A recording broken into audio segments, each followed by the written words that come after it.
D'abord, j'ai été flatté.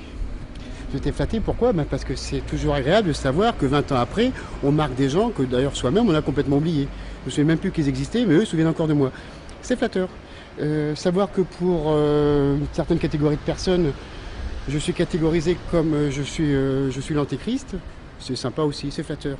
Et surtout savoir que le fait que pour certaines personnes, avoir essayé de nous combattre, de me combattre, il y a 20 ans, est un acte assez glorieux pour que, à leurs yeux, ça mérite d'entretenir la flamme de la mémoire par un reportage. Alors là, non seulement c'est extrêmement flatteur, mais je suis même touché.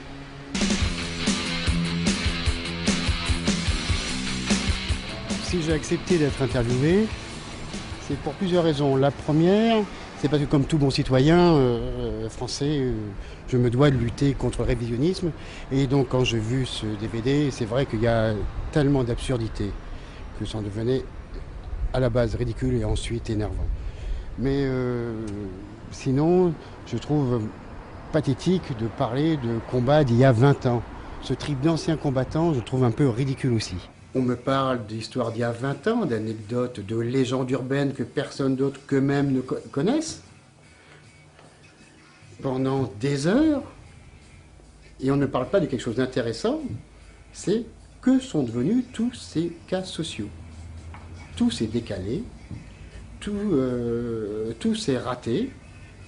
Non, pas un mot. Et je me pose la question, pourquoi?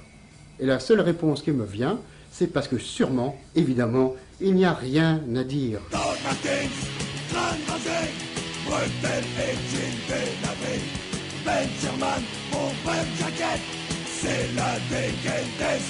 C'est un mouvement qui est bien sûr qui émerge en Angleterre, déboule en France, débarque en France en fin 78-79 et arrive à un moment crucial dans le mouvement punk. Bon.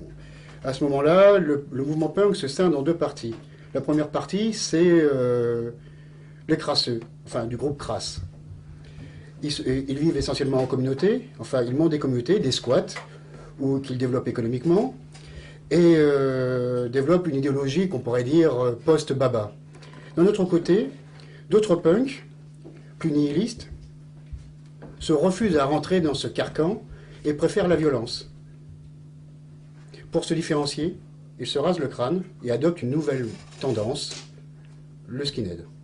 On peut résumer ainsi l'arrivée du mouvement skinhead en France. Le mouvement skinhead est intéressant parce qu'il est en opposition totale. Il se marie bien avec ces nihilistes parce que, comme je dis, en opposition totale, il est nationaliste. La tendance du moment étant du post-baba, et c'est vrai que ça fait une opposition. Elle peut se comprendre historiquement parce que les trois quarts de ces punks ont été emmerdés à cause de leur look dans les banlieues par les jeunes des cités. Certains ont accepté et sont mis à squatter en baba, d'autres ont refusé et ont commencé à se battre. Donc ils se sont mariés aisément avec l'idéologie patriotique et nationaliste. Oui, c'est vrai, on ne peut pas nier le fait qu'il y ait eu des problèmes de racisme et même des bagarres dans ce cadre-là, mais il faut comprendre un peu plus notre façon de penser. Nous sommes souvent constitués de jeunes, comme je disais tout à l'heure, qui ont eu de gros problèmes dans les banlieues, dans la vie, en boîte de nuit, avec leurs amis, et qui ont décidé de se défendre. Et dans ce cadre-là, comme ils se défendaient, ils se battaient, les Zoulous, les Rebeux, les Blacks, eux aussi cherchaient à se venger, à faire des représailles. Et de représailles en représailles, on s'est fait une guerre de rien. Certains nous disent que le mouvement skin, à ses origines, ne serait pas nationaliste et qu'on l'aurait corrompu, perverti. Ils nous refont encore une histoire. Déjà, si on connaît les Anglais, on sait qu'historiquement, ce sont toujours des patriotes, de gauche ou de droite, qui sont souvent nationalistes, et qu'il ne faut surtout pas cracher sur leur drapeau. Donc, si on rajoute à ça des gens qui vont dans les matchs de football, qui ont un sentiment identitaire fort, qui affirment leur côté prolo, ou working class, comme on dit, par une tenue vestimentaire caricaturale, Doc Martens, Donkey Coat, Crombie, etc. On arrive vraiment au skin. Mais quoi qu'il en soit, et quand bien même, quelle importance? Qui connaît les skins des années 60? Tout le monde s'en branle. Quand on parle à quelqu'un dans la rue des skins, on parle du skin nationaliste. Le redskin, le machin, le sharp, le slop, le je sais pas quoi, n'importe quoi. Tout le monde s'en tape de ces abréviations de cons. Un skin, c'est un skin. Et qui est-ce qui a donné ces lettres de noblesse? Son honneur, mouvement skin, ce sont les nationalistes.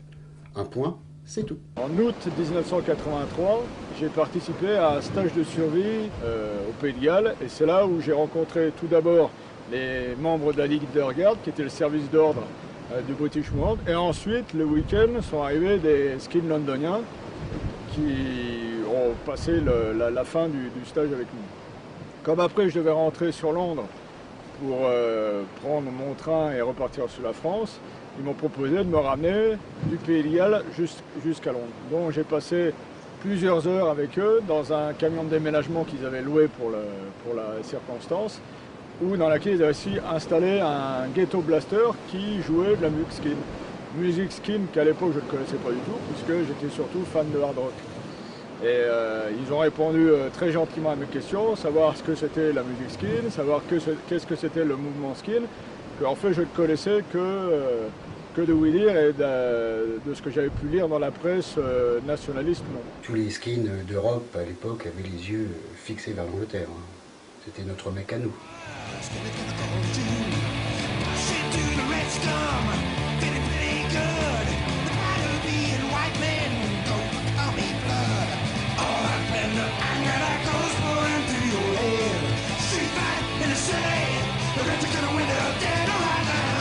C'est là où j'ai acheté le premier dog, parce qu'avant j'avais des Rangers. Et en fait, le deuxième jour de ma carrière en tant que skin, j'ai assisté à mon premier concert rack avec Screwdriver, Brutal Attack, Public Enemy et The Hearts.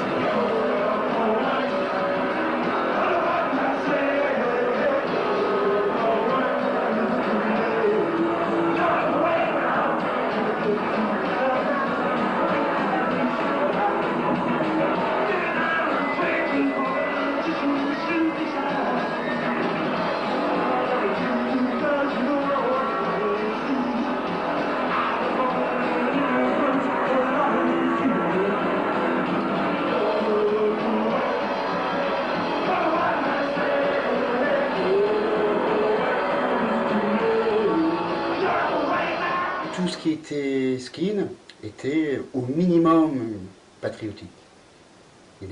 Cette notion d'apolitisme n'existait pas. Dire le contraire, ce serait un mensonge. D'ailleurs, pour être skin, ça faisait partie du kit. Il fallait des cheveux le plus courts possible, des chaussures le plus hautes possible, des pantalons encore plus courts, un blouson vert ou noir, des t-shirts avec des slogans les plus provocateurs imaginables, et aussi, bien sûr, aimer son pays. Ce mouvement skin arrive en France en 79, essentiellement dans 2-3 grandes villes, Paris d'abord, Marseille ensuite, je crois qu'il y en avait à Lyon, puis ensuite ça s'est propagé vers Le Havre et puis d'autres villes, Lille, enfin des montagnes d'autres villes, petit à petit. Mais c'est d'abord un phénomène de bande, de gang très restreint.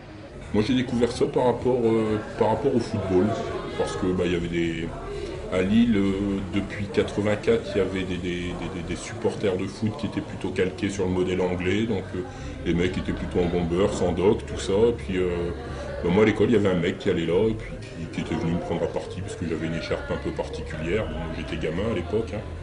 Et puis donc il m'a dit viens au foot et tout, puis donc j'ai découvert ça un peu comme ça, donc ça m'a plu, j'ai commencé à adopter le look.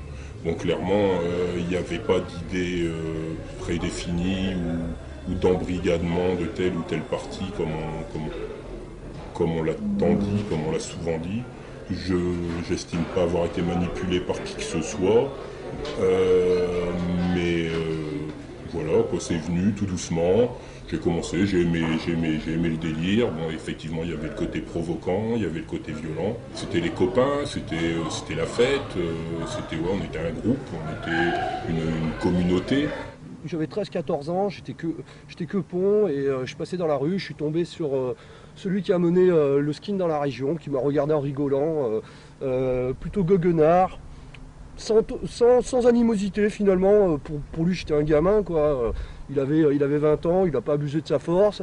Il m'a regardé goguenard et il m'a dit ouais, pourquoi t'es que pont. Et en vérité, dans mon sac, j'avais un disque des Cockney Rejects.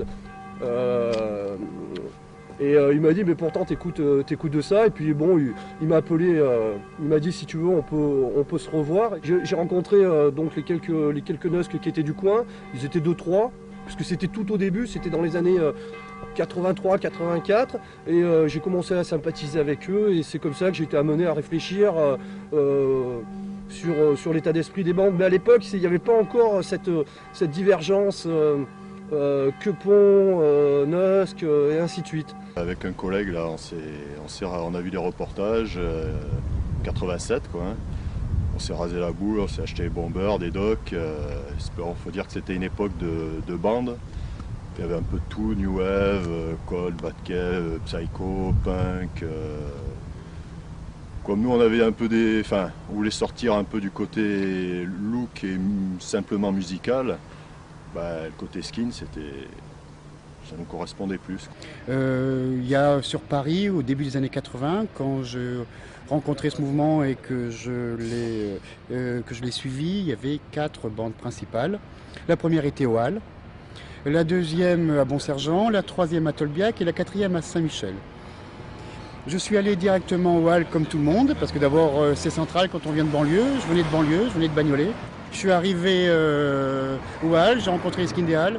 Ils m'ont pas particulièrement plu, ils étaient très axés sur une vie underground dure, c'est-à-dire les squats, la survie, et c'était pas tout à fait mon idéal. Amour, le bien nommé, amour avant,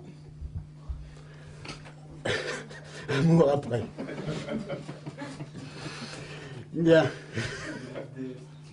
Je me souviens, à l'époque, lui qui parle d'honneur de la rue, de bande, etc., a eu la malchance de rencontrer des skins nationalistes et de finir poignardé.